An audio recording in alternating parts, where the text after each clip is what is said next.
আমরা দেখতে পারি একটা বিশাল বড় সায়েন্স ফিকশন দুনিয়া, যেখানে গোলাপি চুলওয়ালা একটা মেয়েকে কোথাও তো নিয়ে যাওয়া হচ্ছিল এবং এই মেয়েটার নাম ছিল 02। এবং এই দুনিয়ার যে 12টার 13টা বেজে গেছিল এটা একে দেখেই বোঝা যাচ্ছিল। এরপরে আমরা দেখতে পারি আমাদের এই অ্যানিমের মেন ক্যারেক্টার, যার নাম ছিল হিরো, সে একটা ঘায়েল পাখিকে ফলো করতে করতে একটা অন্যদিকে যায় এবং ওরই কাছাকাছি হিরোর একটা ঘর ছিল, যে ঘরের ভেতরে হিরোর সমবয়সী আরো কিছু ছেলেমেয়েরা ওই জায়গায় থাকতো এবং এই সমস্ত বাচ্চাদেরকে বলা হতো প্যারাসাইট, যারা কিনা রোবটের মতো কিছু যন্ত্রকে পাইলট করে। ওয়েল, সেটা কি করে সেটা আমরা পরে জানতে পারবো।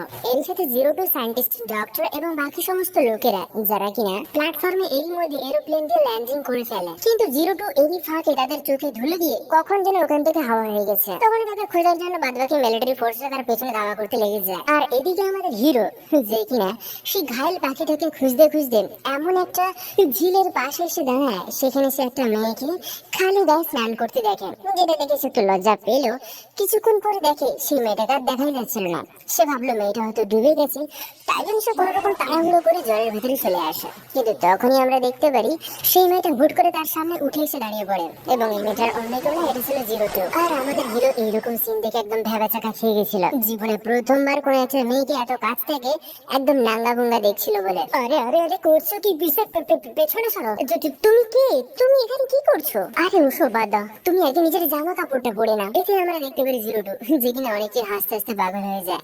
তারপরে সে তার জামা কাপড় পরতে পরতে এটাই বলে, তুমি কি কোনো প্যারাসাইট? তুমি কি পাইলট করো? না, আমি কোনো রকমের প্যারাসাইট না, আমি পাইলটিং করতে পারি না। তাছাড়া অনেকদিন হয়ে গেছে, আমার স্কিলটাও মনে এখন অনেকটা ডাল হয়ে গেছে। আমার আর কোনো ভবিষ্যৎ নেই, খুবই তাড়াতাড়ি আমি এখান থেকে বেরিয়ে যেতে চলেছি। আরে তাহলে তুমি আর আমি তো একদম সেম।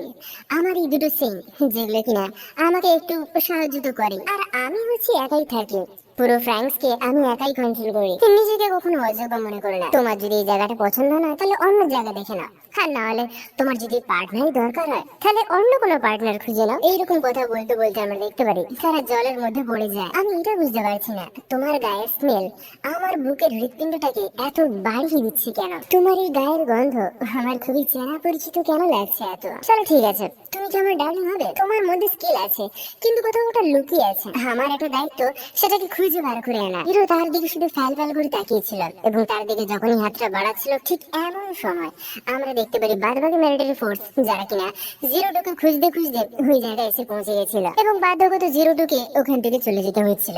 পরে আমরা জানতে পারি 02র একটা পার্টনার ছিল, কিন্তু তার অবস্থা খুব একটা ভালো ছিল না, ব্যান্ডেজে মোড়া হয়েছিল, প্রায় বলতে পারো আধমরা টাইপের। তখন আমাদের হিরো এটাই ভাবতে থাকে, যদি তার একটা পার্টনারই থাকে আগে থেকে, তাহলে সে হিরোকে পার্টনার বানানোর জন্য কেনই বা অফার দিচ্ছিল। এরপরে আমরা দেখতে পারি একটা বিশাল বড় ওপেনিং সেরিমনি হয়, যেখানে আমরা জানতে পারি হিরোর বাকি সমস্ত বন্ধুরা, যারা কিনা ফ্রান্সকে কিভাবে চালনা করে এই সমস্ত একটা ফার্স্ট ট্রেনিং এর ডেমনস্ট্রেশন দেবে, যেটাকে দেখার জন্য বিশাল বড় বড় হাই অথরিটির কমিশনাররা ওখানে সামনে এসে দাঁড়িয়েছিল। বর্তমানে গোটা পৃথিবীর মধ্যে এরাই বড় বড় মাথা, এটাই ধরে নিতে পারো। এবং একটা বিশাল বড় ফ্রান্সকে চালানোর জন্য একটা ছেলে এবং একটা মেয়ের দরকার, তার জন্য সবাই নিজের নিজের জড়ি করে দাঁড়িয়েছিল। আর এদিকে আমরা দেখতে পারি হিরো আর একটা নাওমি নামের মেয়ে, যারা কিনা ফ্রান্সকে চালানোর জন্য তাদের কম্বিনেশন কানেকশনটা ভালোভাবে হয়নি, তাই জন্য তারা এই টেস্টে ফেল করে গেছিল। তাই জন্য তারা ঘরের দিকে রিটার্ন যাচ্ছিল। ঠিক এমন সময় আমরা দেখতে পারি একটা বিশাল বড় ভূমিকম্প হয়ে যায়, যে ভূমিকম্পে আমরা দেখতে পারি একটা বিশাল বড় আকারের একটা মনস্টার, যে কিনা মাটি ফাটিয়ে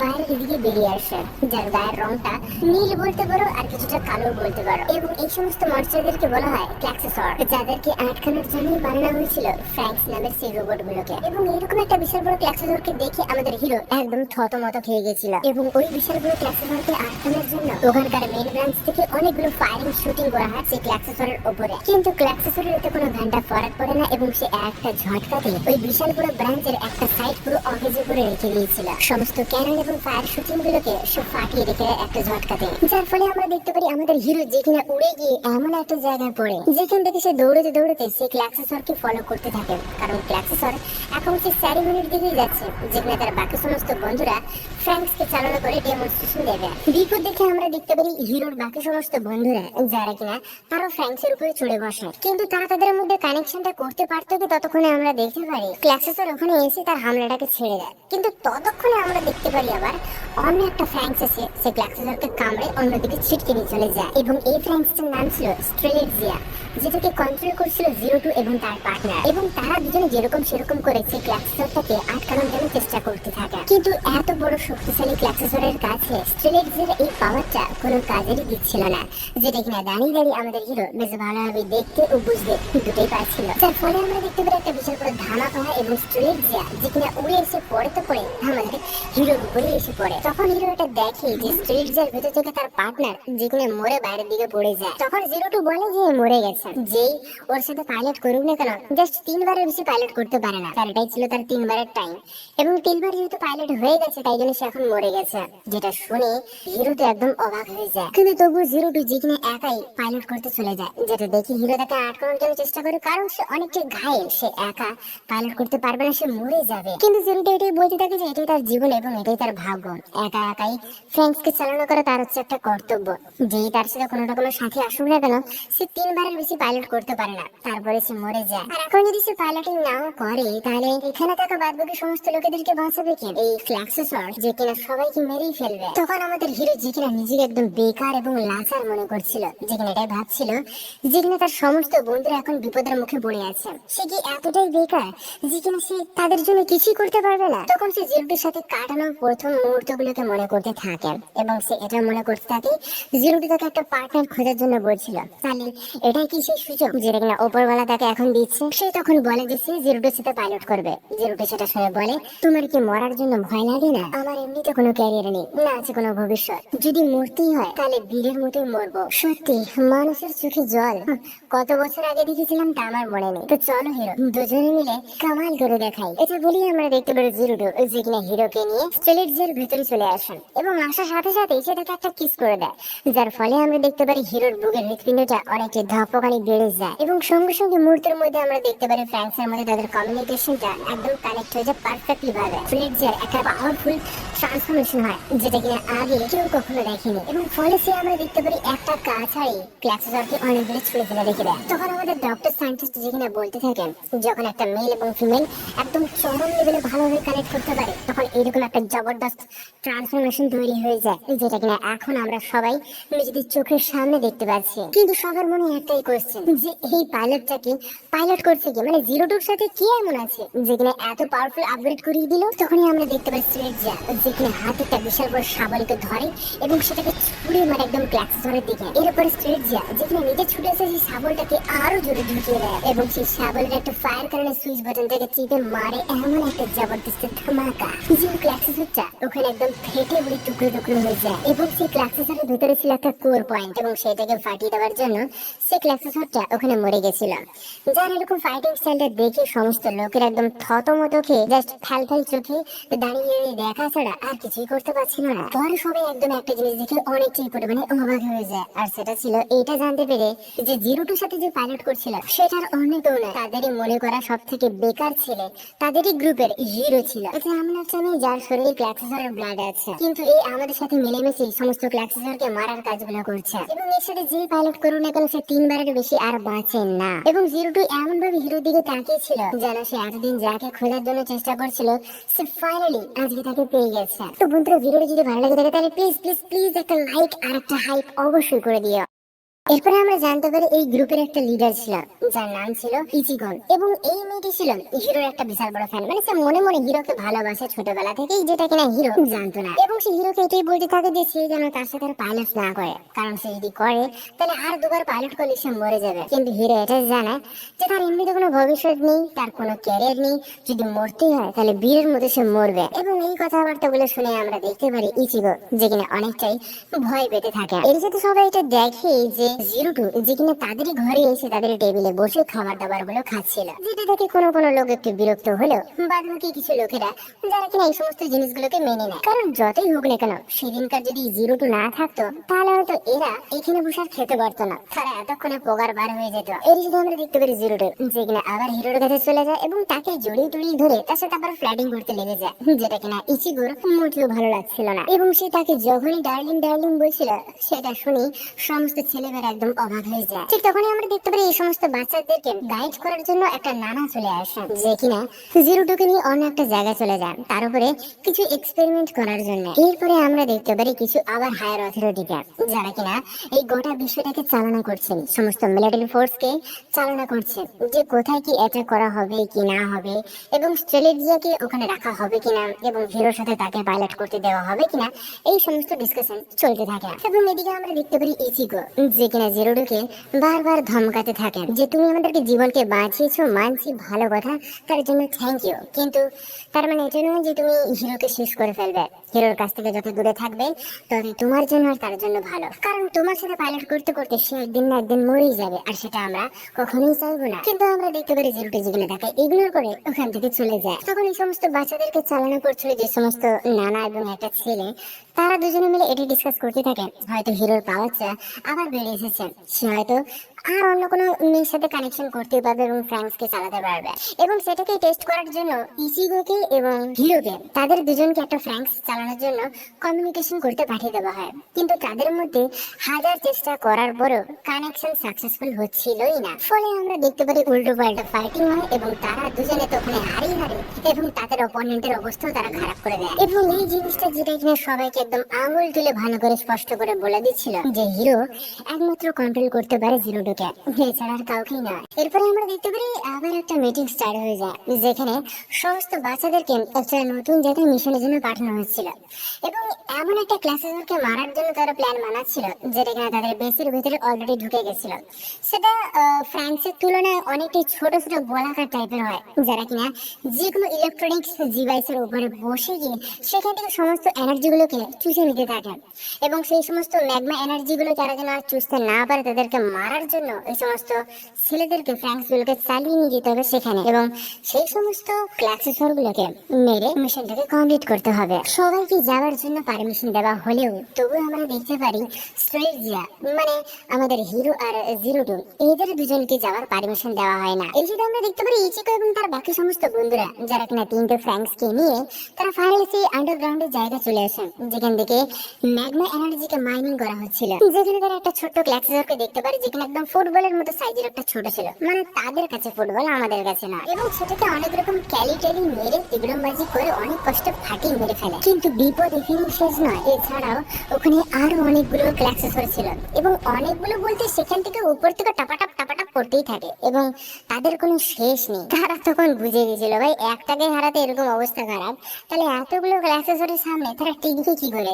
তখনই তারা পালানোর জন্য পিছনের দিকে ফলো করতে থাকে। এই জন্য বলছিলাম যে আমাকে আর হিরোকে পাঠাও ওই জায়গায়, না তোমরা তো আমাদের কথা শুনবে না। কিন্তু আমরা দেখতে পারি হাইয়ার অপারেটররা যারা কিনা কোনো কিছুতেই হিরোকে ওখানে যেতে দিতেই চায় না। তখন আমরা দেখতে পারি ওখানে একটা ছেলে ছিল বাকি পড়ে, যার নাম ছিল মিৎসুরু, এবং এই দুটো ছেলেদের মধ্যে কানেকশন ভালোভাবে হচ্ছিল না। তাই জন্য তখন মিৎসুরু বলে যে যদি হিরো না যেতে পারে তাহলে আমাকে জিরোটুর সাথে পাঠিয়ে দাও, আমি স্ট্রেলিজিয়াকে চালাবো। জিনা শুনে তো জিরোটু একদম মানা করে দেয়। সে বলে তাকে যদি কেউ চালাতে পারে এবং সেই অধিকারটা শুধুমাত্র সে হিরোকেই দেবে, এছাড়া আর কাউকে না, কোনো ছেলেকেই নয়। কিন্তু আমরা দেখতে পারি হিরো যে কিনা তার বন্ধুদের এই সমস্ত বিপদের কথাগুলোকে মনে করতে থাকে যে এই সময় যদি স্ট্রেলিজিয়া তাকে ওখানে হেল্প না করতে যায় তাহলে তার বাকি সমস্ত বন্ধুরা ওখানে মরে যাবে।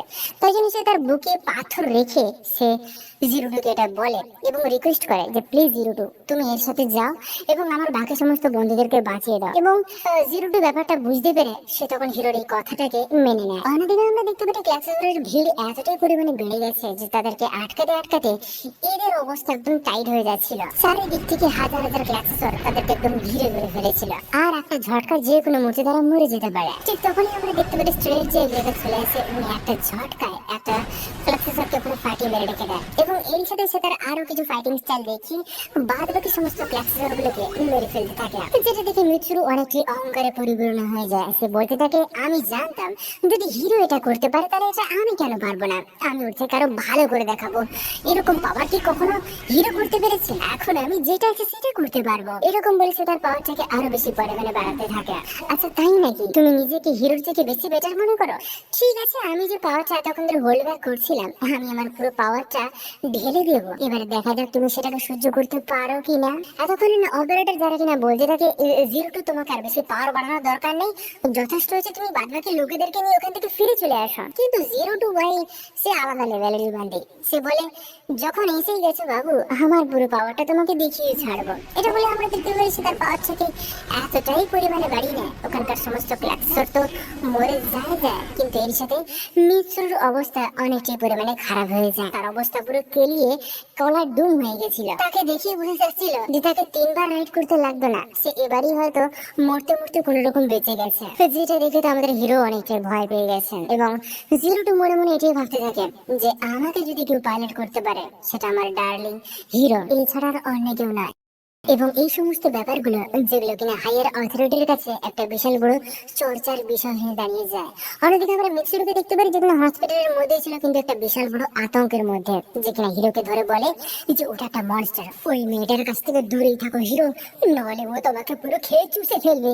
তখন একটা ফাঁকা টাইমে ইচিগো যে কিনা হিরোকে ভালো করে এটাই বলতে থাকে যে দেখেছো তো মিৎসুরুর অবস্থাটা কিরকম, আমি এখনো এটা বলবো হিরো যে নিজের জীবনটাকে বাজি রেখে জিরোর সাথে পাইলট করার আশাটা তুমি ছেড়ে দাও। কিন্তু আমরা দেখতে পারি হিরো এতেও রাজি হয় না, যেটাতে ইচিগো রেগে গিয়ে ওখান থেকে চলে যায়। এবং এই ব্যাপারটা নিয়ে আমরা দেখতে পারি বাদ বাকি অপারেটররা যারা কিনা জিরো টুকে একটু বকাবকি করতে থাকেন। আমাকে বকে লাভ নেই, আমি তো প্রথমেই বলেছিলাম আমাকে একমাত্র যে সহ্য করতে পারবে সেটা শুধুমাত্র আমার হিরো, ডার্লিং ছাড়া আর অন্য কেউ নয়। তোমরাই ফোর্সফুলি করেছিলে মিত্রুকে আমার সাথে পাঠানোর জন্য, দেখো তার কি অবস্থা, এটার জন্য আমাকে দোষ দিও না। এরপরে আমরা দেখতে পারি অনেকদিন কেটে যায় এবং সমস্ত বন্ধুরা মিলে এটা ডিসকাস করতে থাকে যে হিরোকে কিভাবে বাঁচানো যায়।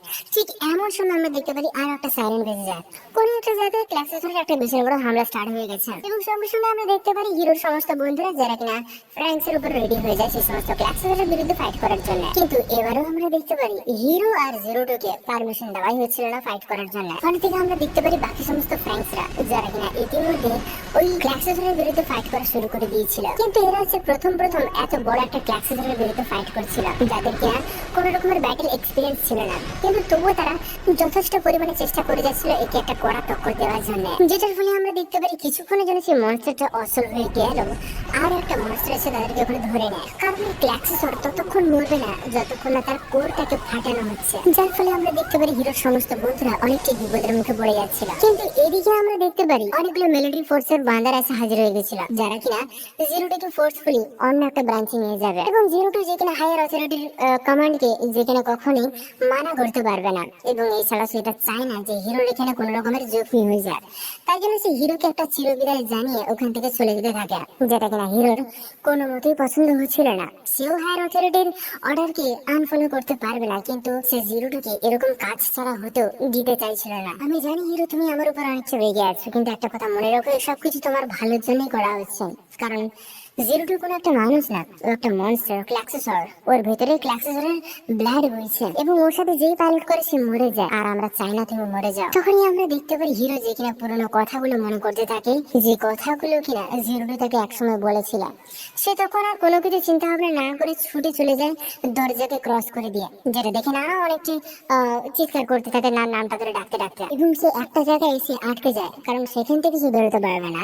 এবং সে জিরো টুকে ওখান থেকে বলতে থাকে যে তোমাকে ছাড়া আমি বাঁচতে পারবো না, তোমার সাথে আমি পাইলট করতে চাই।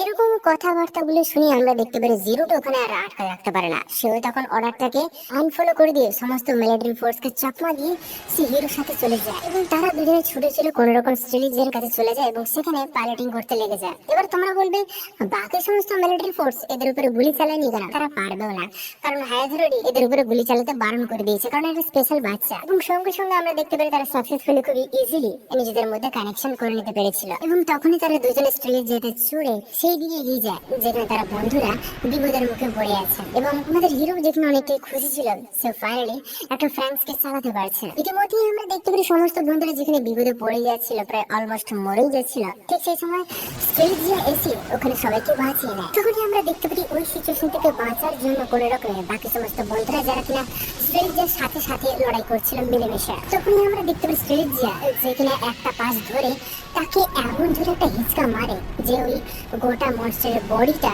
মাটি থেকে ফেটে বেরিয়ে আসে। পরে আমরা জানতে পারি এটা তো একটা বিশাল বড় কেঁচো টাইপের দেখতে একটা ক্লাক্সোসর্স, যেটা কিনা একে অপরের সাথে জুড়ে ছিল। এটা কোনো দুটো মনস্টার ছিল না, এটা একটাই ছিল। এটা দেখে তাদের একটু ভয় লাগলেও তবু তারা হার মানে না। তারা তাদের ফুল পাওয়ার দিয়ে এই মনস্টারটার বিরুদ্ধে মোকাবিলা করতে লেগেছে। তখন আমরা দেখতে পারি সমস্ত বন্ধুরা যারা কিনা সেই মনস্টারের মুখটাকে চেলা করে ধরে রেখেছিল এবং তার মুখটাকে হাঁ করে দিয়েছিল। ঠিক সেই সময় আমরা দেখতে পারি স্ট্রেলিজা সে মুখের সামনে চলে আসে এবং জবরদস্ত ফাস্ট মুভমেন্ট স্পিচ করে তার মুখের ভিতর দিয়ে ঢোকে একদম ভেতর থেকে গিয়ে একদম পুরো মেজের দিকটা ফাটিয়ে বেরিয়ে আসে। যার ফলে আমরা দেখতে পারি সে মনস্টারটা একটা ঝটকায় ফেটে উড়ে চলে যায়, কারণ এই ফাঁকে স্ট্রেলিজা যেখানে তার কোটটাকে ফাটিয়ে রেখে দিয়েছিল বলে। এরা হতে পারে আমাদের অর্ডার গুলোকে ফলো করেনি, কিন্তু হিরো আর জিরোডোর এরা প্রমাণ করে দিয়েছে যে এরাই একমাত্র একে অপরের সাথে থেকে স্ট্রেলিজাকে চালাতে পারবে, এছাড়া অন্য কেউ না। এরপরে আমরা দেখতে পারি তাদেরই মতো দেখছি আরো একটা প্ল্যান্টেশন যারা কিনা একে অপরের সাথে জুড়ে যায় এবং তারা ম্যাগমা এনার্জিকে অন্য জায়গা থেকে আর একটা জায়গায় ট্রান্সফার করছিল। এই সমস্ত ম্যাগমা এনার্জি গুলোকে যেগুলো কিনা পৃথিবীর একদম ভেতরের কোর পয়েন্ট থেকে টেনে টেনে বার করা হচ্ছিল, এবং যেটার ফলে আমরা দেখতে পারি একটা বিশাল বড় সেরেমনিকে হোস্ট করা হয়, যেখানে বিশাল বড় বড় হায়ার অথরিটিরা ওখানে এসে গেছিল এবং সেই প্ল্যান্টেশনের কিছু ছেলেমেয়েরা ওখানে এসে হাজির হয়ে গেছিল যারা কিনা এদের থেকে অনেকটা সিনিয়র ছিল। এর পরের দিন সকালে আমরা দেখতে পারি হিরো যখন ঘুম থেকে ওঠে তার গায়ে অনেকটি পরিমাণে জ্বর ছিল, কিন্তু হিরো এটাই বলতে থাকে যে তার শরীরটা অনেকটা ঠিক আছে এবং 2-4টা ক্যাপসুল খেলে নিচে ঠিক হয়ে যাবে। এবং এই ব্যাপারে তার বাকি সমস্ত বন্ধুরা তাকে কোয়েশ্চেন করলে হিরো এটাই বলে যে সে কিছুদিনের মধ্যে ঠিকঠাক হয়ে যাবে। এবং সেদিন থেকে আমরা দেখতে পারি জিরোটি যেখানে এদের সাথেই থাকা শুরু করে দিয়েছিলাম এবং এদের সাথে খাওয়া দাওয়া টাইম স্পেন্ড সবকিছু। এদিকে আমরা গরুকে দেখতে পারি যে কিনা মনে মনে ইচিগোকে ভালোবাসত, কিন্তু সে তাকে কখনো প্রপোজ করেনি, কারণ সে জানতো যে ইচিগো আবার যে কিনা মনে মনে হিরোকে পছন্দ করে। অন্যদিকে হিরো যে কিনা বেশ ভালোভাবে বুঝতে পারছিল যে দিন দিন তার শরীরের অবস্থাটা অনেকটাই পরিমাণে খারাপ হয়ে যাচ্ছে এবং তার ডেটাটা মনিটর করে আমরা দেখতে পারি নানা এবং সেই ছেলেটা যারা কিনা এটা বুঝতে পারছিল যে হিরোর কন্ডিশন অনেকটাই খারাপ হয়ে যাচ্ছে। এরপরে যে রাইটটা হবে সেটা হচ্ছে 3 নম্বর রাইট, যেটা কিনা হিরোর জন্য একটা মৃত্যু কনফার্ম করে দিতে পারে। তারপরে গরু যখন ঘরে আসে সে তখন দেখে হিরোর অবস্থা অনেকটাই খারাপ।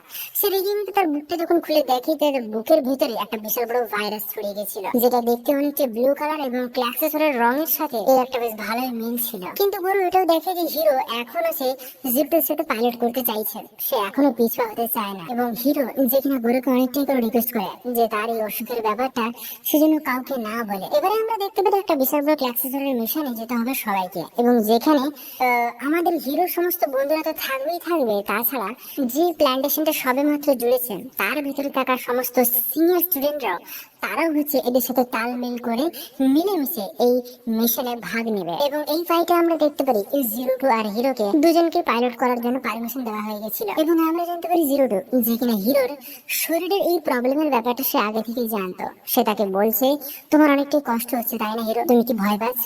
কিন্তু হিরো একদম মিষ্টি মুখে বলে যে তার কোনো ভয় নেই, তার যদি মৃত্যু যদি এই পাইলট করতে করতেও যদি হয় সে তবু এটা করতে রাজি।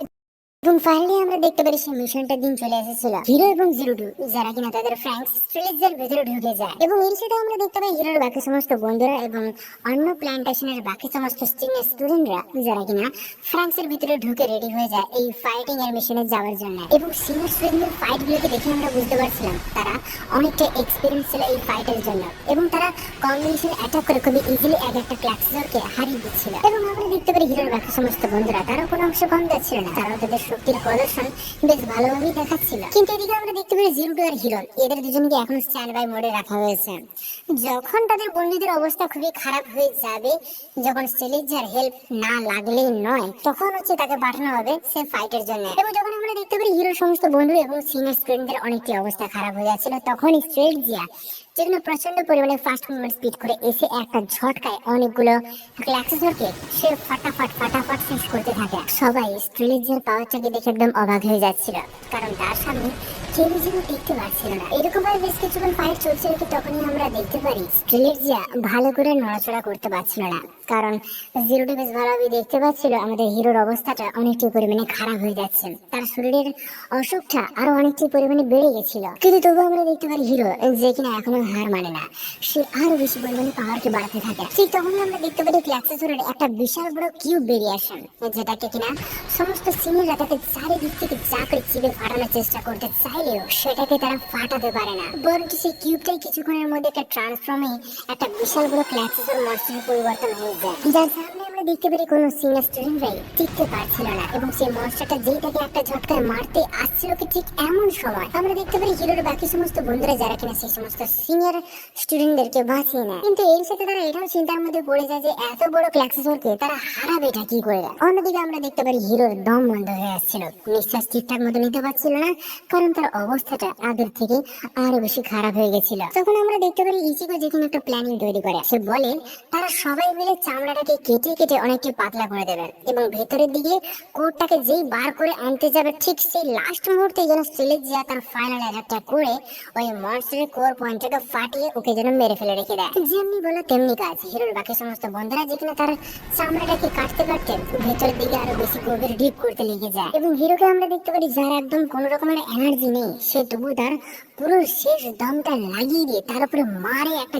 জবরদস্ত অ্যাটাক, যেটার ফলে আমরা দেখতে পারি হয় একটা বিশাল বড় ধামাকা। কিন্তু এই অ্যাটাকটা যথেষ্ট ছিল না এই ক্ল্যাক্সিসর মনস্টারকে হারানোর জন্য, কারণ এই অ্যাটাকে তার কোর পয়েন্টটা ডিস্ট্রয় হয়নি। তাই জন্য এর ফলে আমরা দেখতে পারি হিরোর স্ট্যামিনা এতটাই পরিমাণে খারাপ হয়ে গেছিল যে সে ওখানে অজ্ঞান হয়ে পড়ে যায়। ফলে আমরা দেখতে পারি সে ক্ল্যাক্সিসরটা যেখানে আরো ভয়ানক একটা ট্রান্সফরমেশন করে নিয়ে সে স্টেজের উপরে দামাদ্দাম অ্যাটাক মারতেই থাকে। হিরোর সমস্ত বন্ধুরা বলে হিরো তুমি ওখান থেকে সরে যাও, কিন্তু হিরো তো অজ্ঞান হয়ে আছে, যার ফলে আমরা দেখতে পারি ওই বিশাল বড় ধামাকাটা স্টেজে যেখানে বারবার থেতো হতেই থাকে। এবং এটা দেখে আমরা দেখতে পারি ইচিগো যেখানে অনেকটা কানা ভেঙে যায়, যার জন্য তার কমিউনিকেশনটা ওখানে ভেঙে যায়।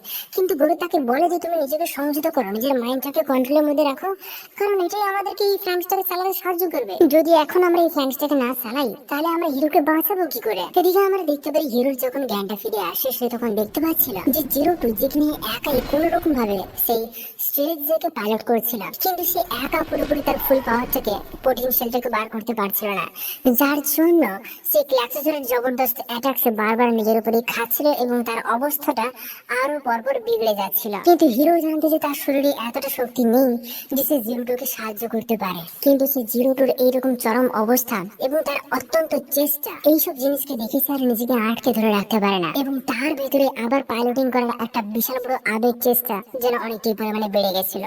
ফলে আমরা দেখতে পারি তার ভেতরে থাকা ক্ল্যাক্সিসরের ব্লু ব্লাড সেল যেটা কিনা কন্ট্রোলের মধ্যে চলে যায় এবং আমরা দেখতে পারি হিরো যে কিনা আগের মতো আবার একদম ফুললি ঠিক হয়ে গেছিল। তোমার কোনো চিন্তা নেই জিরো টু, আমি তোমার কাছেই আছি। সঙ্গে সঙ্গে আমরা দেখতে পারি একটা বিশাল বড় আলোর কিরণ দেখা যাচ্ছিল এবং এর মধ্যে আমরা দেখতে পারি সিলেজিয়া যে কিনা আবার তার ফুল ফর্মে ফিরে এসে গেছিল, যে কিনা একটা ঝটকায় এমন একটা হামলা করে যে ক্ল্যাক্সিসরের ওই বিশাল বড় কামানটাকে পুরো একদম ঘুরিয়ে পেঁচিয়ে তাকে ফাটিয়ে রেখে দেয়, যেটা দেখে তো হিরোর বাকি সমস্ত বন্ধুরা অনেকটাই পরিমাণে অবাক হয়ে যায় যে এটা তো হিরোর 3rd নম্বর ব্যাটেল ছিল, সে তো প্রায় মরে যাচ্ছিল, হিরো আবার কি করে নিজের পায়ে দাঁড়িয়ে গেল। যেটা দেখে তো অপারেটরদের মাথাটাই খারাপ হয়ে যায়, এমনকি সায়েন্টিস্ট পর্যন্ত অবাক হয়ে যায় যে এই অসম্ভব কি করে সম্ভব হতে পারলো। এর আগে আমরা দেখতে পারি সে ক্ল্যাক্সিসর যেখানে তার পুরো গোটা বডিটাকে আবার ঠিক করে নিচ্ছিল, কি এমন সময় হিরোর বাকি সমস্ত বন্ধুরা যেখানে সে ক্ল্যাক্সিসরের উপরে জবরদস্ত অ্যাটাক মারতে মারতে তার চামড়াটাকে কেটে কেটে আরো বেশি পরিমাণে গভীর করে দেয় এবং এই সুযোগের ফায়দা নিয়ে আমরা দেখতে পারি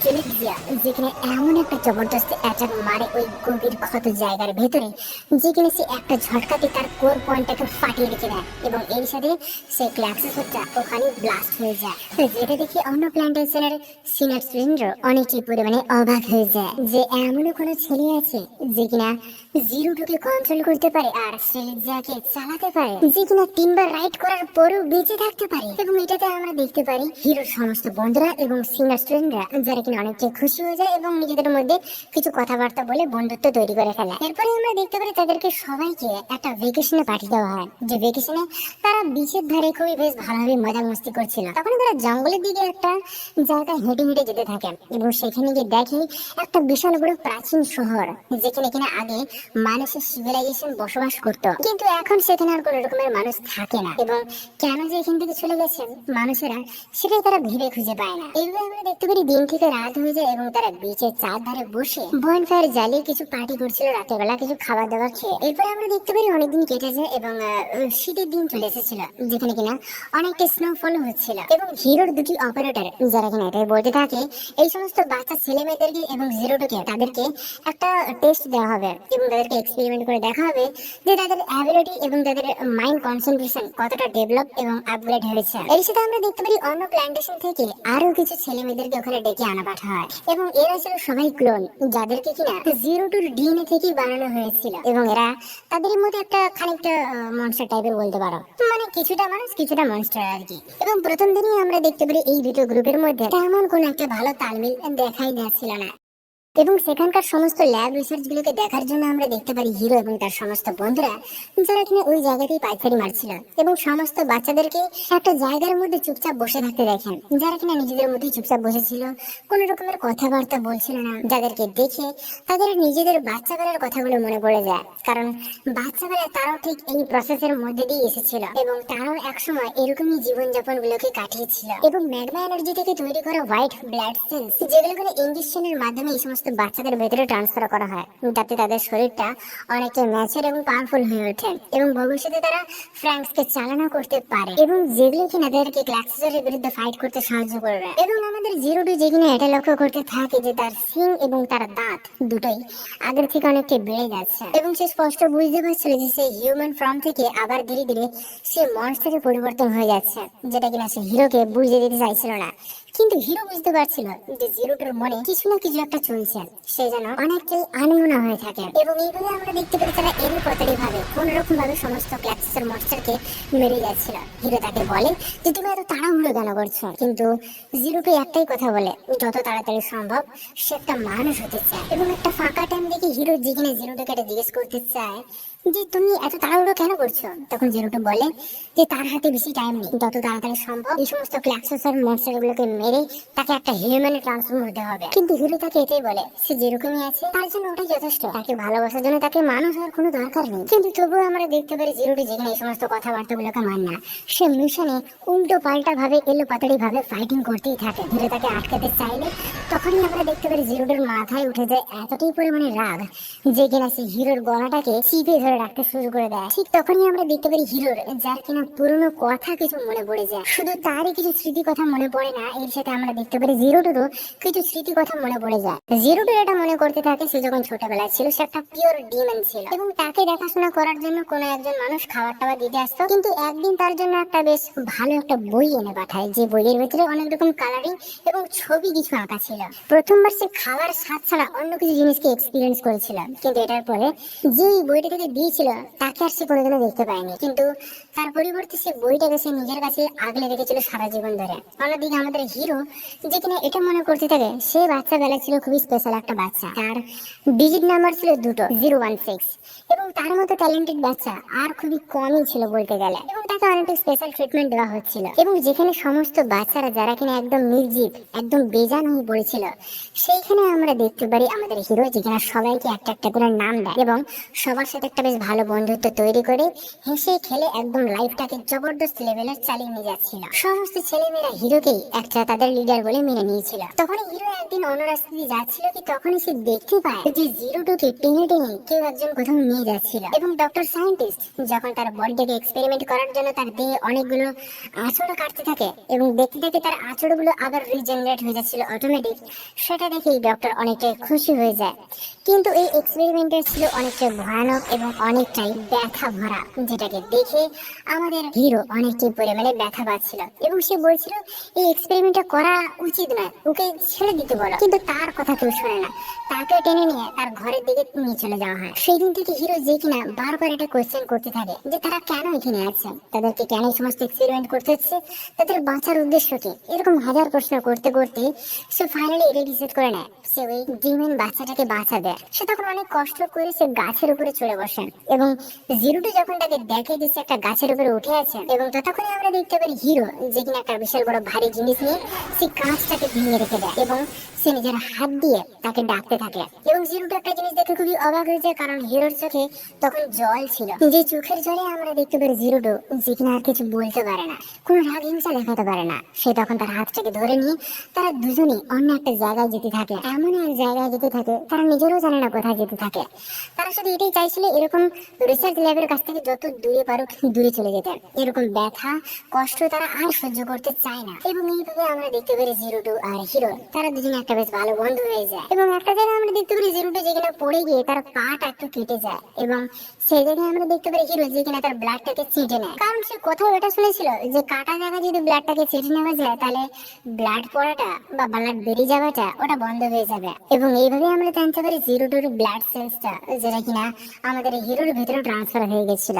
এবং সেই দিন থেকে তাই জন্য সে একমাত্র এমন একটা মানুষ যে কিনা জিরোটুকে কন্ট্রোল করতে পারে, সে ছাড়া অন্য কেউ নয়। এবং ততক্ষণে আমরা দেখতে পারি বাদ বাকি যে সমস্ত মিলিটারি ফোর্স যারা কিনা জিরোটুকে খুঁজতে খুঁজতে এই দুটো বাচ্চাকে খুঁজে পেয়ে যায়, এবং তাদেরকে দুম দাঁড়াতে একটু মারপিট কেলান দিয়ে তাদেরকে আবার সেই রিসার্চ ল্যাবে ফেরত নিয়ে চলে যায়। এবং তখনই তাদের দুজনের সমস্ত স্মৃতিগুলোকে ভুলিয়ে দেওয়া হয়। তাদের মনেই থাকে না যে তারা কোনোদিনও একে অপরের সাথে এর আগে দেখা করেছে বলে। তাই জন্য বড় হওয়ার পরে তারা যখন একে অপরের সাথে দেখা করে তখন তাদের ছিল ওটা প্রথম পরিচয়। এবং এই কথাটা যখন এখন বর্তমানে আবার যখন তাদের মনে পড়ে যায় সেটাতে আমরা দেখতে পারি তারা দুজনেই অনেকটা ইমোশনাল হয়ে যায়, এবং তাদের দুজনেরই চোখ থেকে অজস্র পরিমাণের জল গড়িয়ে পড়ে যাচ্ছিল। কিন্তু আমরা দেখতে পারি হিরো যেখানে এতটাই কমজোর হয়ে গেছিল যে সে ওখানে অজ্ঞান হয়ে পড়ে যায়, এবং তখনই আমরা দেখতে পারি জিরোটু যেখানে তাকে জড়িয়ে ধরে নেয়। কিন্তু আমরা দেখতে পারি সমস্ত মিলিটারি ফোর্স যারা কিনা আবার চলে আসেন জিরোটুকে অন্য ব্রাঞ্চে ট্রান্সফার করার জন্য, কারণ তারা বুঝে গেছিল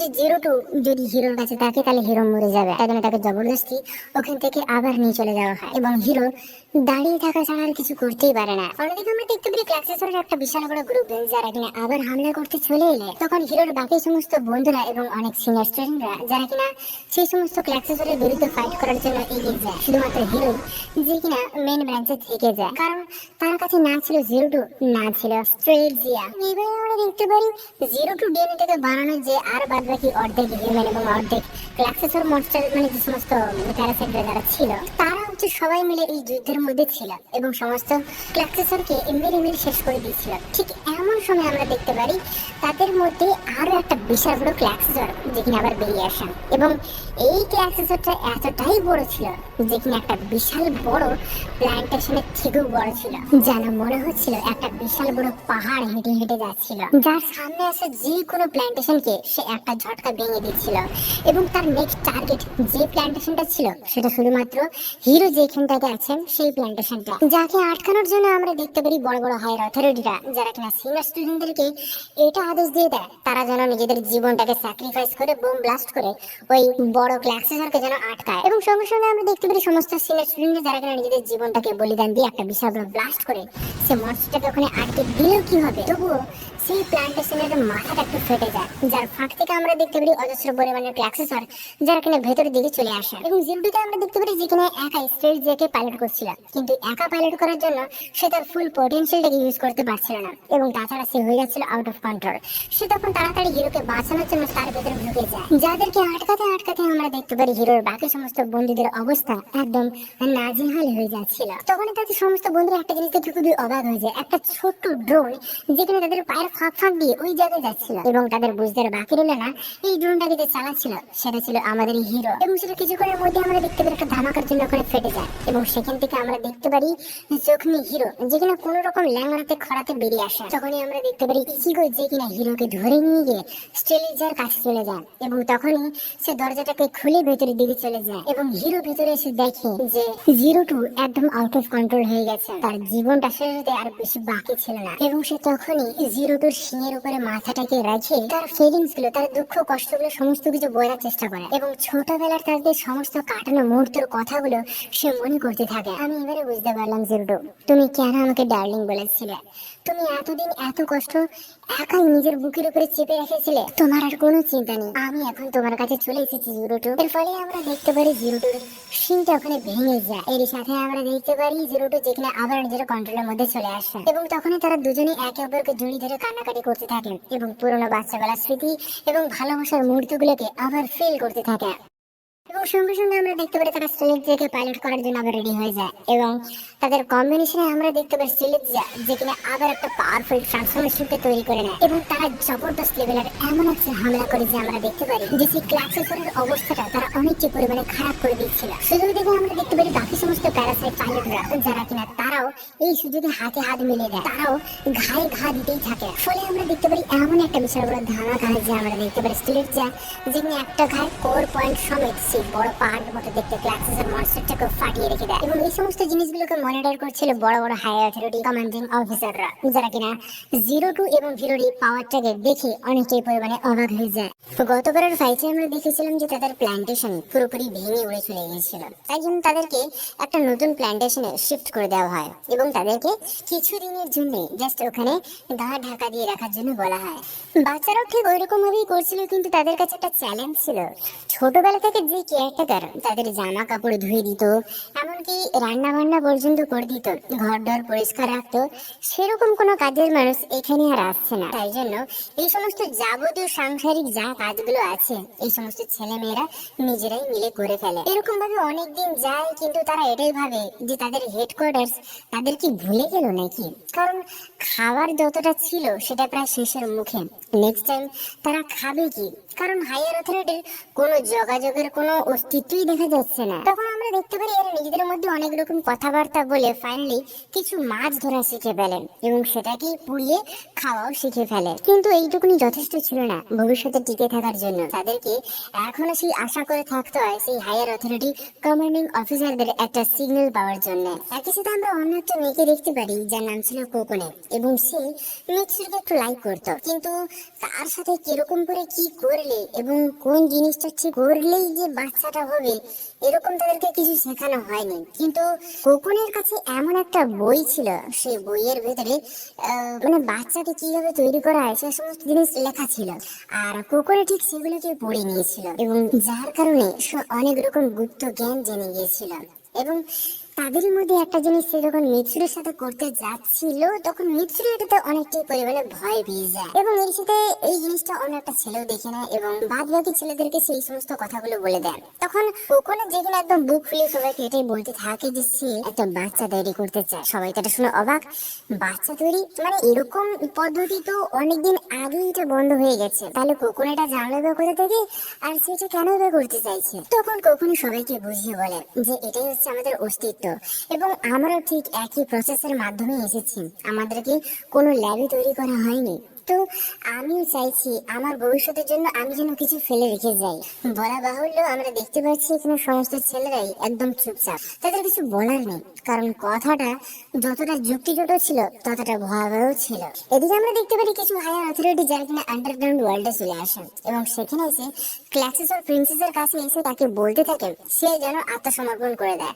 কিন্তু এটাতে ক্লাক্সেসর প্রিন্সেস তো রাজি হয় না, উল্টে সে এমন একটা চিৎকার করে যার ফলে আমরা দেখতে পাই ওখানে তাদের সমস্ত অফিসার এবং হায়ার কমান্ডিং অফিসার সবাই মরে যায়। এদিকে আমরা দেখতে পারি হিরোর সমস্ত বন্ধু বান্ধবরা যারা কিনা কোকোনের এই কথাটাকে শুনে ঘরের ভিতরে বসে একটা গভীর আলোচনার মধ্যে পড়ে যায়, তারা যে কি করবে কিছু বুঝে পায় না। আর এদিকে কোকোনেকে আমরা দেখতে পারি যেখানে ঘরের ভিতরে বসে ফুফে ফুফে কাঁদছিল, কারণ সবাই তাকে খারাপ বলছিল বলে। এমনকি হায়ার অথরিটিরা এবং অপারেটররা যখন এই ব্যাপারটা জানতে পারে কোকোনেকে অনেকটাই করে বোকাঝোকা করে, তাই জন্য সেখানে বসে বসে কাঁদছিল।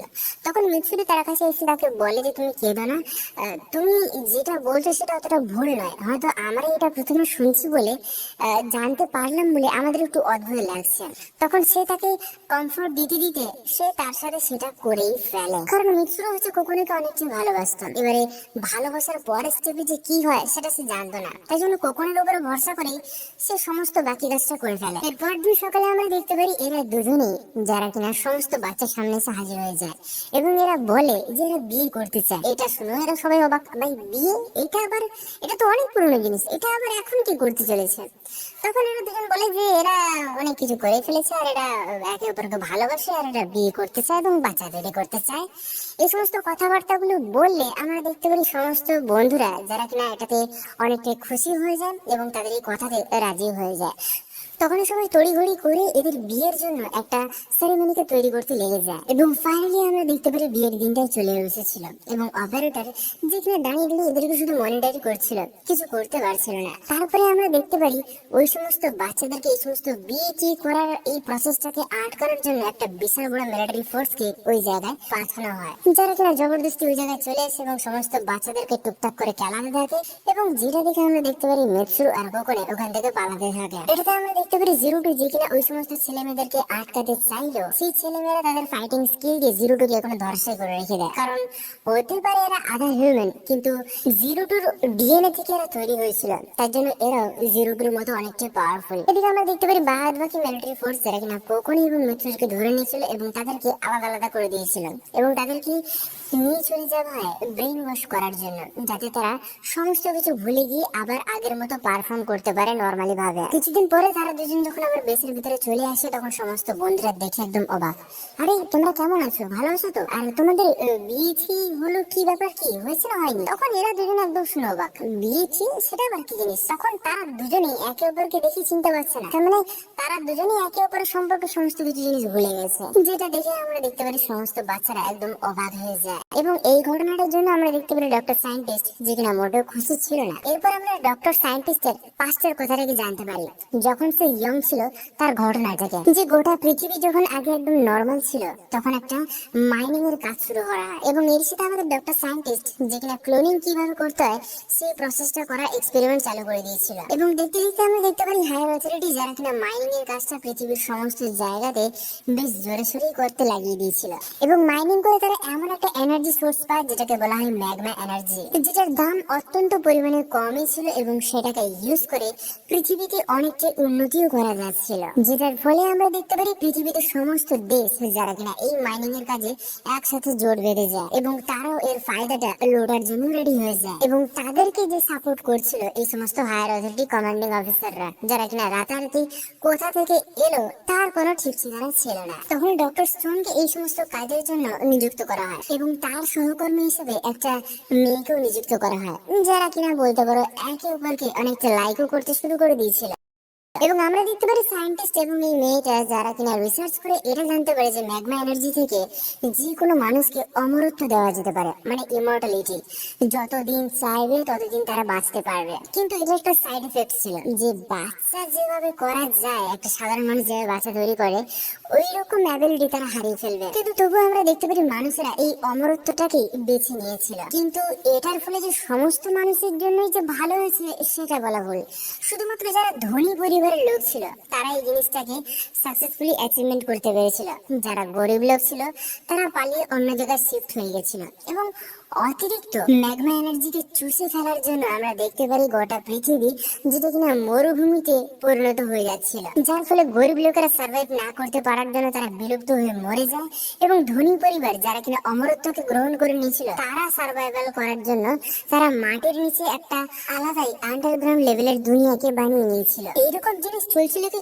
তখনই আমরা দেখতে পারি সবার সামনে প্রথমবার সেই জিনিসটা চলে আসে যেটাকে বলা হয় ক্ল্যাক্সেসর, যে কিনা একটা ঝটকাতে প্রথম দিনে না জানি কতগুলো প্ল্যান্টেশন এবং শহরকে তছনছ করে দিয়েছিল, তার কোনো ঠিক ঠিকানা নেই। এবং এই সমস্ত ক্ল্যাক্সেসরকে আটকানোর জন্যই আমরা দেখতে পারি সায়েন্টিস্ট যে কিনা একটা রোবটকে তৈরি করে এবং যেটাকে বলা হয় ফ্র্যাঙ্কস, কিন্তু সেটাকে চালানো এতটা সহজ কথা ছিল না, কোনো সিঙ্গেল পাইলট এটাকে চালাতেই পারছিল না। এবং এক্সপেরিমেন্ট চলাকালীন আমরা দেখতে পারি ডক্টর সায়েন্টিস্টের বউ যে কিনা মারা যায়, কিন্তু সেখান থেকে আমাদের ডক্টর সায়েন্টিস্ট যে কিনা একটা শিক্ষা পেয়ে গেছিল যে এই ফ্র্যাঙ্কসকে চালনা করার জন্য একটা মেল এবং একটা ফিমেল পার্টনার দরকার, কারণ এদের মধ্যে রিপ্রোডাকশন অ্যাবিলিটি আছে, যেটার কারণে এই ফ্র্যাঙ্কস যে কিনা কাজ করবে। কিন্তু বড়রা তো সবাই অমর হয়ে গেছেন এবং তাদের রিপ্রোডাক্টিভ অ্যাবিলিটি আর কাজ করছে না, তাহলে কি করা যায়? তখনই তারা কিছু বাচ্চাদেরকে তৈরি করে যাদের মধ্যে রিপ্রোডাক্টিভ অ্যাবিলিটি আছে, মানে তারা চাইলে ভবিষ্যতে তারা বাচ্চা তৈরি করতে পারবে। এইভাবে তাদের পুরো শরীরে ম্যাগমা এনার্জিকে ট্রান্সফার না করে জাস্ট কিছু ইয়েলো ব্লাড স্যাম্পলকে তাদের ভিতরে ইনজেক্ট করে দেওয়া হয়, যাতে তাদের অ্যাবিলিটিটা অনেকটা গ্রো হয়ে যায় নর্মাল হিউম্যান হওয়ার সাথে সাথে। এবং তাদেরকে বাচ্চাবেলা থেকে ট্রেনিং দেওয়া হয় এবং ট্রেনিং দেওয়ার এটা হয় যে কিভাবে একটা ফ্র্যাঙ্কসকে চালানো যেতে পারে, যাদের এক্সাম্পল হিসেবে আমরা দেখতে পারি আমাদের হিরো এবং তাদের বন্ধুরা এবং তাদের মতো দেখতে আরো অন্যান্য ছেলেমেয়েরা যারা কিনা অন্যান্য প্ল্যান্টেশনে এখনো আছে। এবং এই সমস্ত বাচ্চাদেরকেই বলা হতো প্যারাসাইট। এবং ডক্টর সায়েন্টিস্টরা আমরা দেখতে পারি যে কিনা ক্লাক্সিস অফ প্রিন্সেসের রাস্তাটাকে একদম খুঁজে পেয়ে গেছিল, তাই জন্য কিছু সৈন্যবাহিনীকে নিয়ে সে তার সাথে দেখা করতে আসে। কিন্তু আমরা দেখতে পারি সৈন্যবাহিনীগুলো একটা ঝটকায় সবাই মরে যায় এবং ক্লাক্সিস অফ প্রিন্সেস যে কিনা একটা ঝটকাতে এক কামড়ে তার একটা হাতকে ছিঁড়ে উপরে তুলে ফেলে। এবং ক্লাক্সিস অফ প্রিন্সেস যে কিনা একটা লাস্ট কথা বলেছিল যে তোমাকে আমি জানে মারবো না, তুমি এখান থেকে চলে যাও।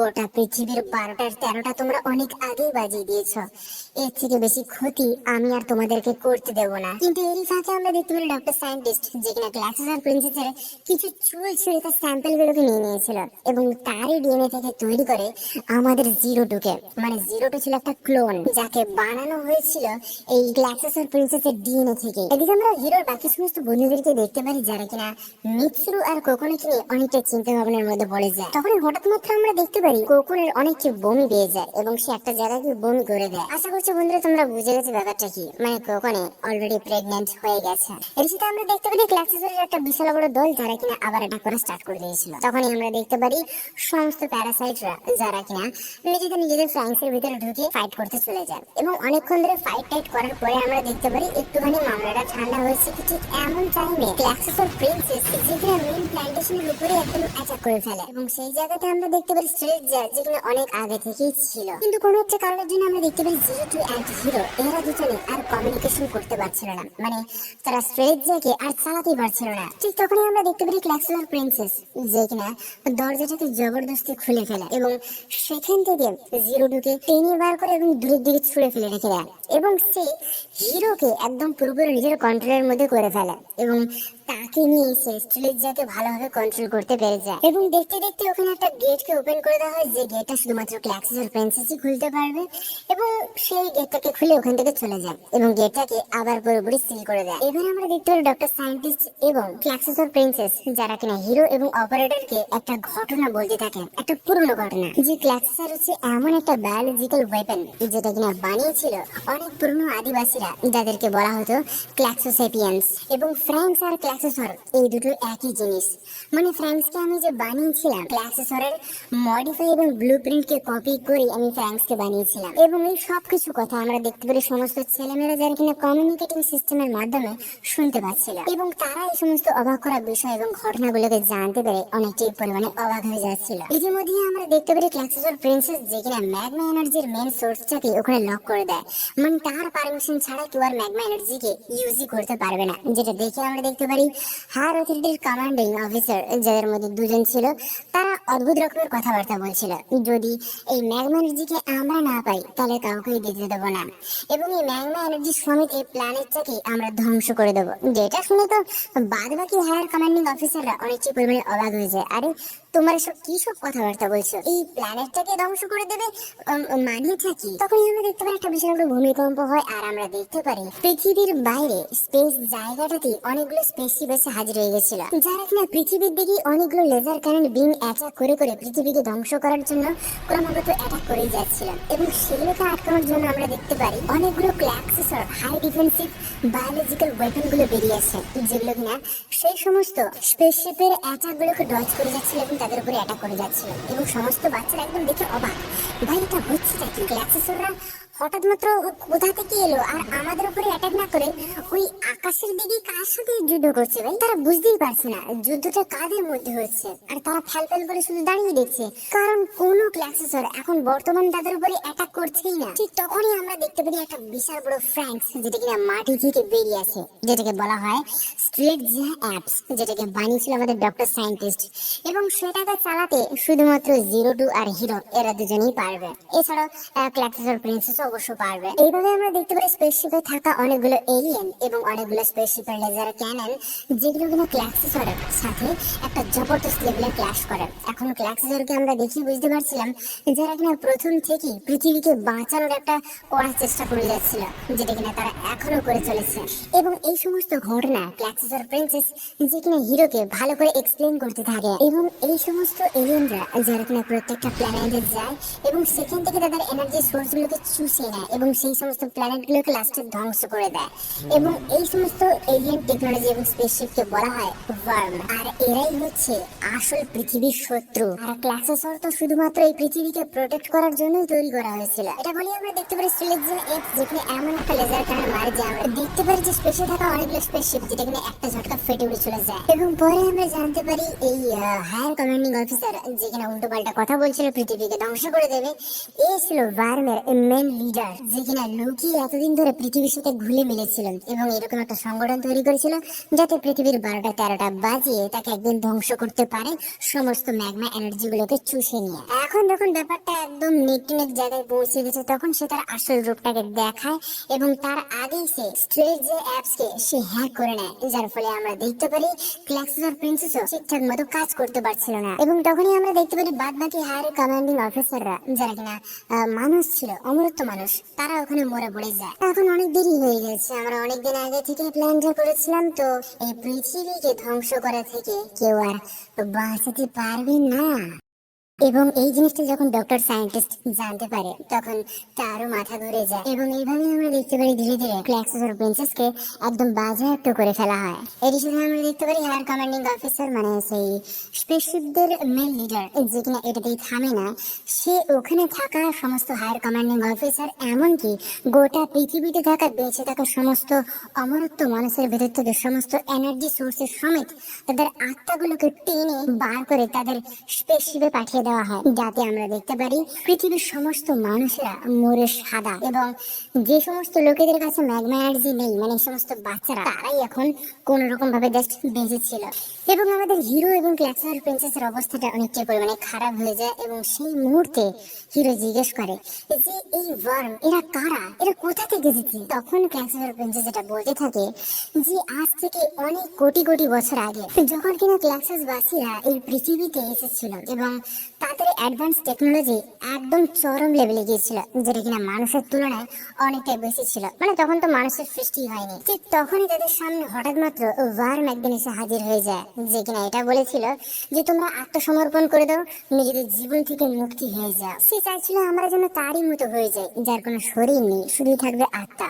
কিন্তু এটাতে আমরা দেখতে পারি রাজকুমারী ক্লাক্সোসবাসীরা যারা কিনা এটাতে মানা করে দিয়েছিল, তার ফলে আমরা দেখতে পারি এই দুটো দলের মধ্যে একটা বিশাল বড় সংঘর্ষ এবং যুদ্ধ লেগে যায়। এবং এই যুদ্ধ এতদিন ধরে চলছিল যে আমরা দেখতে পারি ফাইনালি বাধ্যগত ক্লাক্সোসবাসীরা যারা কিনা এমন কিছু বায়োলজিক্যাল ওয়েপন তৈরি করে ফেলে যেগুলোকে বলা হয় এখনকার ক্লাক্সোসর্স। কিন্তু যুদ্ধের কোনো শেষ ছিল না, কারণ যাদের সাথে যুদ্ধ হচ্ছিল সেটা জাস্ট তাদের সৈন্যের একটা ছোট্ট টুকরো মাত্র ছিল। আরো বড় সৈন্য ধীরে ধীরে আসতে থাকে এবং একের পর এক হামলা করে করে তাদের অবস্থা খারাপ করে দিচ্ছিল। এরপরে বাকি সমস্ত ওয়ার্ম তারা আর বাকি সৈন্যগুলো নিয়ে আবার আসতে গিয়ে তার আগে আমরা দেখতে পারি ক্লাক্সোসবাসীরা যারা কিনা পৃথিবীর কোর পয়েন্টে চলে যায় এবং সেখানে গিয়ে তারা আন্ডারগ্রাউন্ড হয়ে বসবাস করতে শুরু করে এবং তারাই হচ্ছে ট্রান্সফর্ম হয়ে ম্যাগমা এনার্জিতে কনভার্ট হয়ে যায়। এবং কিছু ক্লাক্সোসবাসী যারা কিনা অনেকটাই পরিমাণে পাওয়ারফুল ছিল তারা হয়ে যায় ক্লাক্সোসর বায়োলজিক্যাল ওয়েপন। এবং এইভাবে আমরা স্ট্রেলিজিয়া এপস কে কন্ট্রোল করার জন্য ম্যাগমা এনার্জিকে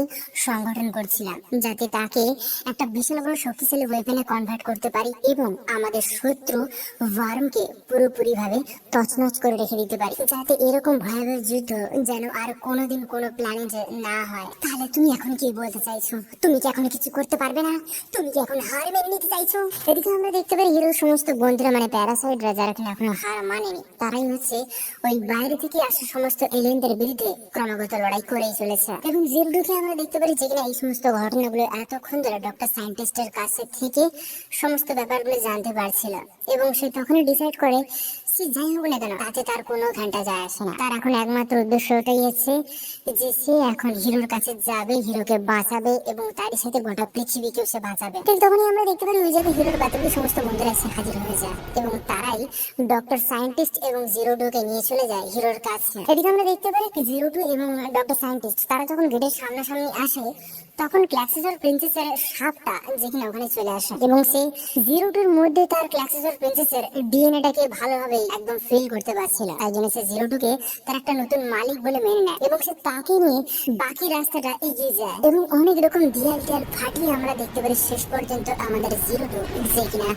স্ট্রেলিজিয়া এপসের কাছে এসে হাজির হয়ে যায় এবং সে গেটটাকে ম্যানুয়ালি খুলে তার ভেতরে ঢুকে যায় এবং হিরোর এরকম শোচনীয় অবস্থাটা দেখে সে অনেকটাই কান্নায় ভেঙে যায় এবং সে তাকে অনেকটা রিকোয়েস্ট করে করে এটা বলতে থাকে, প্লিজ হিরো তুমি নিজের চোখটা খুলে তাকাও। তখন জিরোটা যেখানে তারা পুরো ফুল পাওয়ারটাকে আনলক করে দেয় এবং সে তার সিংটাকে বড় বড় করে সে স্পেসিফিকে ছুড়ে দেয় এবং সে তার এনার্জিটাকে ট্রান্সফার করতে থাকে যাতে এই হ্যাকিং প্রসেস থেকে হিরোকে বাঁচানো যেতে পারে। এবং ক্লাক্সিসর প্রিন্সেসের আত্মা যে কিনা এই সমস্ত ঘটনাটাকে বেশ ভালোভাবে দেখছিল এবং দেখছিল একটা ডিমন আর একটা হিউম্যানের মধ্যে ভালোবাসাটাকে এবং তাদের এই ভালোবাসাকে জয় করানোর জন্য সে তার শরীরের সমস্ত পাওয়ারটা এই ডুপ্লিকেট মানে ক্লোনিং জিরোটুকে ট্রান্সফার করে দেয়, যার ফলে আমরা দেখতে পারি অরিজিনাল পাওয়ারটা জিরোটুর কাছে চলে আসে।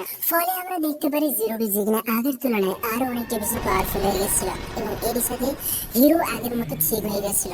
শুধু তাই নয়, তখনই তারা দুজনে স্ট্রেলিজিয়া এপসকে বেশ ভালোভাবে কন্ট্রোল করতেও পারছিল।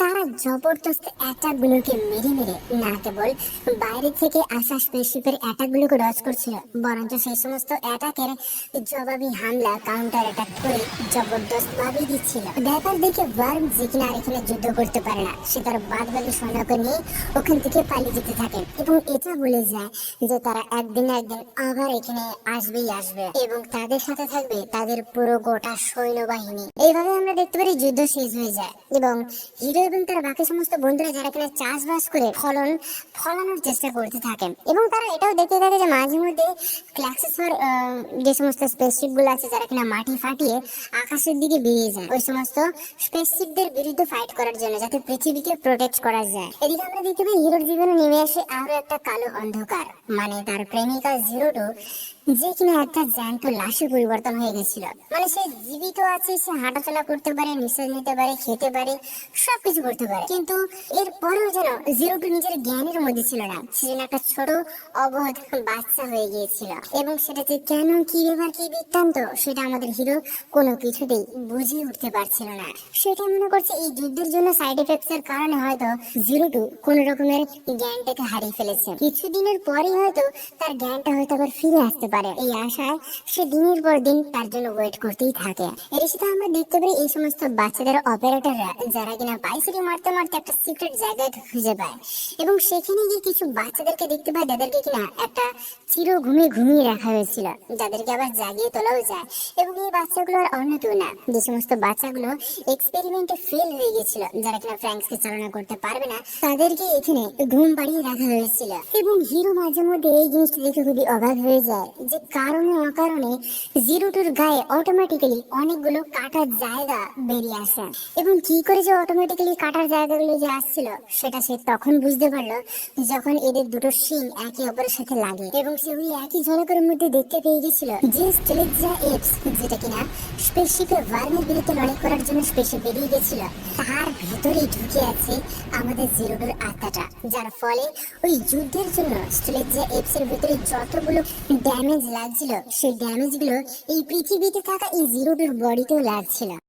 এবং এই সমস্ত ঘটনাগুলো আমরা দেখতে পারি হিরো যেখানে তার সমস্ত বন্ধু বান্ধবদেরকে খুলে বলে এবং সে এটাও বলে যে সে স্পেসশিপে যেতে চায় এবং তার সমস্ত বন্ধুরা এটা জানতে চায় যে তুমি স্পেসে যাবে কি করে, কোনো ফ্রেন্ডশিপ তো কাজ করছে না, তাছাড়া আমাদের মডেলগুলো স্পেসশিপে সার্ভাইভ করার জন্য তৈরি করা হয়নি। তখন আমরা দেখতে পারি অপারেটর এবং হিরো তারা দুজনে মিলে স্ক্যানিং করে এমন একটা ক্লাসিসর স্পেসশিপকে পেয়ে যায় যেটাকে মডিফাই করে ইউজ করতে পারবে এবং তারা স্পেসশিপে যেতে পারবে এটার মাধ্যমে। এটাতে আমরা দেখতে পারি সবাই অনেকটা রাগা মাথা হয়ে গেল, ইচিকে অনেকটা কান্নাকাটি করলো এবং গরু দু চারটে তাকে ঘুষে মারলো।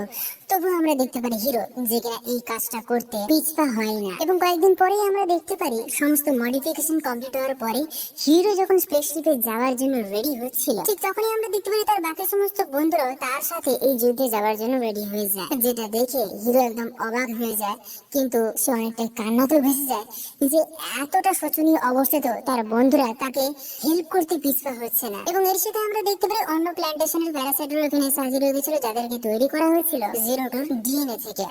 ফাইনালি আমরা দেখতে পাই অনেকদিন পরে এরা সমস্ত বন্ধুরা মিলে তাদের ফ্রেন্ডস গুলোকে মডিফিকেশনের সাথে সাথে স্পেসে এসে হাজির হয়ে যায় এবং তাদেরকে গাইড করছিল পৃথিবী থেকে আমাদের অপারেটররা এবং হিরো যে কিনা তাদের মধ্যে একজন প্যারাসাইটকে পাইলট করছিল, যে সমস্ত প্যারাসাইটকে 0-2 ডিএনএ থেকে বানানো হয়েছিল। তাই জন্য হিরো তাদেরকে কন্ট্রোল করতে পারছিল এবং পৃথিবীতে আমরা দেখতে পাই 0-2 কোকোনে এবং মিৎসুরু থেকে গেছিল। যেহেতু কোকোনে প্রেগনেন্ট ছিল তো তাই জন্য মিৎসুরুকে এখানে থাকতে হতো, আর 0-2 এখন পাইলট করার অবস্থাতে নেই, তাই জন্য তাকে এখানে থাকতে হয়েছিল। এবং এর সাথে আমরা দেখতে পাই হিরো এবং তার বাকি সমস্ত বন্ধুরা যারা কিনা স্পেসের ভিতরে একটু ফাইট করা শুরু করে দিয়েছিল এবং ফাইট করতে করতে তারা ফাইনালি স্ট্রেঞ্জ এপসকে দেখতে পেয়ে যায় এবং হিরো যখনই তার কাছে যেতে যাবে ঠিক তখনই আমরা দেখতে পাই একটা বিশাল বড় ওয়ার্ম এলিয়েন তাকে ওখানে আটকে রাখেন। কিন্তু আমরা দেখতে পারি 0-2 ডিএনএ দিয়ে তৈরি করা সেই প্যারাসাইটটা যে কিনা নিজের জীবনটাকে বলিদান করে দিয়ে একটা বিশাল বড় ব্লাস্ট করে দেয় এবং সে এর ফাঁকে হিরোকে স্ট্রেঞ্জ এপসের ভিতরে তাকে ঢুকিয়ে দেয় এবং 0-2 আমরা দেখতে পারি যে কিনা হিরোকে কখনো এক্সপেক্টই করেনি সেখানে আসতে পারবো বলে।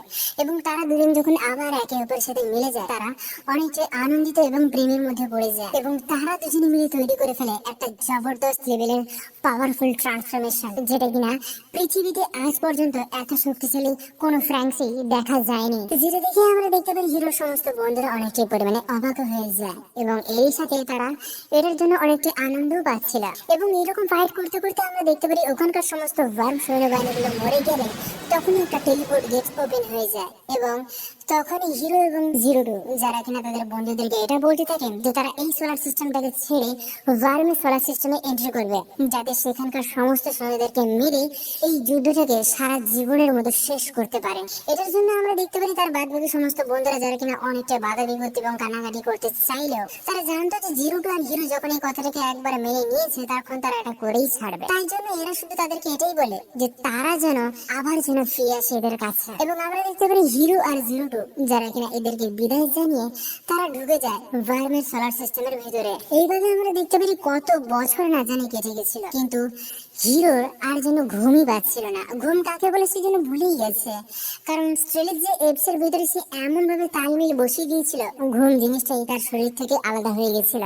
এবং এইভাবে আমরা দেখতে পারি এরা দুজনে মিলে ওয়ার্মের সমস্ত সৈন্যবাহিনীদেরকে ফাটিয়ে ফাটিয়ে যাচ্ছিল। অন্যদিকে আমরা দেখতে পারি হিরোর বাকি সমস্ত বন্ধুরা যারা কিনা পৃথিবীতে ফিরে এসে তারা আবার একটা নতুন সিভিলাইজেশন তৈরি করে ফেলেছিল এবং পুরনো ভাবে যেভাবে মানুষরা বাচ্চা তৈরি করতো, যেভাবে ফসল উৎপন্ন করতো, সেইভাবে জীবনযাপনটাকে কাটিয়ে চলেছে। এইভাবে আমরা দেখতে পাই হিরো আর 0-2 যারা কিনা বাইরে থেকে বাইরের বিরুদ্ধে লড়াই করতে করতে পৃথিবীকে প্রোটেক্ট করতে থাকেন এবং হিরোর বাকি সমস্ত বন্ধুরা যারা কিনা পৃথিবীতে থেকে সেখানকার সিভিলাইজেশনকে ধীরে ধীরে বাড়াতে থাকে। এবং ফাইনালি আমরা দেখতে পারি হিরো আর 0-2 যারা কিনা সেই লিডার বসের সামনে এসে হাজির হয়ে যায়, যেখানে আমরা দেখতে পারি তার মেইন ফোর্স বিশাল বড় সৈন্য এসে হাজির হয়ে গেছিল, যাদের সাথে ফাইট করতে করতে আমরা দেখতে পারি হিরো এবং 0-2 অবস্থা অনেকটা পরিমাণে খারাপ হয়ে যায়, এমনকি তারা তো মৃত্যু মুখে প্রায় ঢলেই গিয়েছিল। কিন্তু হিরো আর 0-2 ভালোবাসা এতটা কম যাচ্ছিল না, তাদের ভালোবাসার মধ্যে এতটাই বন্ধন এবং এতটাই পাওয়ার ছিল যে তারা আবার একটা নিউ পাওয়ারফুল ট্রান্সফরমেশনকে ক্রিয়েট করে ফেলে, যেটার ফলে আমরা দেখতে পারি তারা এমন একটা জবরদস্ত অ্যাটাক মারে দিয়েছিল শর্টকাটে। আমরা দেখতে পারি ওয়ার্মের গোটা সৈন্যবাহিনী একদম ফেটে ভেঙে তছনছ হয়ে নিঃস্ব হয়ে যায় এবং এর সাথে আমরা দেখতে পারি হিরো এবং 0-2 আত্মা, যেটা কিনা এই গোটা ব্রহ্মাণ্ডে একদম সম্পূর্ণভাবে মিলিয়ে যায় এবং তারা দুজনে একে অপরকে প্রমিস করে যে তারা দুজনে একদিন না একদিন আবার একে অপরের সাথে দেখা করবেই করবে। এইভাবে আমরা দেখতে পারি না জানি কত বছর কেটে গেছিল এবং এদের মধ্যে ইয়েলো ব্লাড স্যাম্পল থাকার জন্য এরাও প্রায় আধা অমরত্বকে অর্জন করে ফেলেছিল, যার জন্য এদের বয়সটা অনেকটাই ধীরে ধীরে বাড়ছিল। ফলে আমরা দেখতে পারি এরাই নিজেরাই অনেকগুলো বাচ্চা তৈরি করে ফেলে একটা বিশাল বড় একটা সিভিলাইজেশন তৈরি করে ফেলেছিল। এবং একটা সময় আমরা দেখতে পারি গোরু আর ইচিগোর মধ্যে বিয়ে হয়ে যায় এবং ইচিগো হয়ে যায় প্রেগন্যান্ট। এইভাবে দেখতে দেখতে আরো না জানি কত হাজার বছর কেটে যায় এবং ফাইনালি আমরা দেখতে পারি একটা ছেলে যে কিনা একটা সাকুরা ব্লুজম গাছের তলায় কিছু বইকে পড়ছিল, ঠিক তখনই একটা গোলাপি চুলওয়ালা একটা বাচ্চা মেয়ে যে কিনা ছুটে ছুটে আস্তে আস্তে তার কাছে হুমড়ি খেয়ে পড়ে যায়। তখন সে ছেলেটা বলে, তুমি ঠিক আছো তো, তোমার নামটা কি? তখন সেই মেয়েটা বলে, আমার নাম হচ্ছে। আশা করছি তোমরা নিশ্চয়ই বুঝে গেছো এই দুটো ছেলে মেয়ে কারা এবং এটা কাদের পুনর্জন্ম আবার হয়েছে। এই ভিডিওটা যদি ভালো লেগে থাকে তাহলে একটা লাইক অবশ্যই করে দিও, একটা হাইপও করে দিও এবং নেক্সট তোমরা কোন অ্যানিমেশনের উপরে ভিডিও চাও সেটা আমাকে অবশ্যই জানিও। দেখা হচ্ছে নেক্সট ভিডিও দিয়ে, ততক্ষণের জন্য বাই বাই বন্ধুরা।